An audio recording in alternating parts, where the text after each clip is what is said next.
Welcome to sweet tech channel. நாம இந்த வீடியோல எதை பத்தி பார்க்க போறோம்னா, நீங்க தவறுதலா உங்க SBI ஏடிஎம் கார்டை வந்து தொலைச்சிட்டீங்க அப்படின்னா நம்ம மொபைல் மூலமாவே ஈஸியா அந்த SBI ஏடிஎம் கார்டை வந்து பிளாக் செய்யறது எப்படின்னு தான் நம்ம இந்த வீடியோல கிளியரா பார்க்க போறோம்.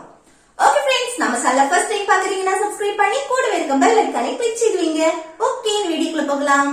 நம்ம இந்த SBI ஏடிஎம் கார்டை வந்து பிளாக் செய்யறதுக்கு ஆண்ட்ராய்ட் மொபைல் தான் வேணும்னு கிடையாது. நம்ம இந்த சின்ன பட்டன் மொபைல் இருக்குல்ல, அதுலயும் நம்ம பிளாக் பண்ணிக்கலாம். ஓகே, இனி இந்த SBI ஏடிஎம் கார்டை எப்படி பிளாக் செய்யறதுன்னு பார்க்கலாம். இப்போ உங்க பேங்க்ல கொடுத்த உங்க மொபைல் நம்பர்ல இருந்து இந்த 567676 இந்த நம்பருக்கு வந்து கேபிட்டல் லெட்டர்ஸ்ல இந்த மாதிரி பிளாக்னு சொல்லிட்டு டைப் செய்துட்டு அடுத்து ஒரு ஸ்பேஸ் விட்டுட்டு உங்க ஏடிஎம் கார்டு இருக்குல்ல, அதோட லாஸ்ட் 4 டிஜிட் நம்பரை வந்து டைப் செய்துட்டு சென்ட் பண்ணா போதும். உடனே உங்க ஏடிஎம் கார்டு வந்து பிளாக் ஆயிடும். அடுத்து SBI பேங்க்ல இருந்து உங்களுக்கு மெசேஜும் வந்துடும், இந்த ஏடிஎம் கார்டு வந்து பிளாக் ஆயிடுச்சு அப்படின்னு சொல்லிட்டு. இப்படி உங்க SBI ஏடிஎம் கார்டை வந்து நம்ம மொபைல் மூலமாவே ஈஸியா பிளாக் செய்யலாம். ஓகே फ्रेंड्स, இந்த வீடியோ உங்களுக்கு யூஸ்ஃபுல்லா இருக்குன்னு நினைக்கிறேன். யூஸ்ஃபுல்லா இருந்துச்சுன்னா இந்த வீடியோக்கு லைக் செய்து உங்க ஃப்ரெண்ட்ஸுக்கு ஷேர் செய்யுங்க.